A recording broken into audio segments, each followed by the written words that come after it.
ఏంటక్క, నీ దగ్గర డబ్బులు ఏమైనా ఉంటే ఇవ్వవా? పాపకి ఆరోగ్యం బాగాలేదు, హాస్పిటల్కి తీసుకెళ్ళాలి. నా దగ్గర డబ్బులు లేవక్క. ప్లీజ్ రమ్య, మీ బావగారు జీతం డబ్బులు రాగానే ఇచ్చేస్తా. నిజమక్క, నా దగ్గర లేవు. సరే.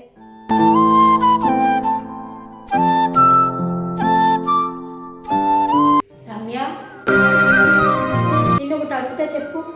పాపకు ఆరోగ్యం బాగాలేదు, హాస్పిటల్కి తీసుకెళ్ళాలి, డబ్బులుంటే ఇవ్వని అడిగితే లేవని చెప్పావు. మరి షాపింగ్ డబ్బులు ఎక్కడికి? నా షాపింగ్ కోసం ఉంచుకున్న డబ్బులు అవి నేనెందుకు ఇస్తా? మనము ఒక కుటుంబంలో కలిసి ఉన్నాం. పాప గురించి నీకు కొంచెమైనా బాధ అనిపించలేదా? ముందు కుటుంబాన్ని చూసుకుంటారు, తర్వాతనే మిగతాదంతా. కానీ నాకు నా షాపింగే ముఖ్యం. రమ్య, కొంతమంది కుటుంబమే ముఖ్యం అనుకుంటారు, మరికొంతమందికి డబ్బే ముఖ్యం అనుకుంటారు. అది నీలాంటి వాళ్ళే.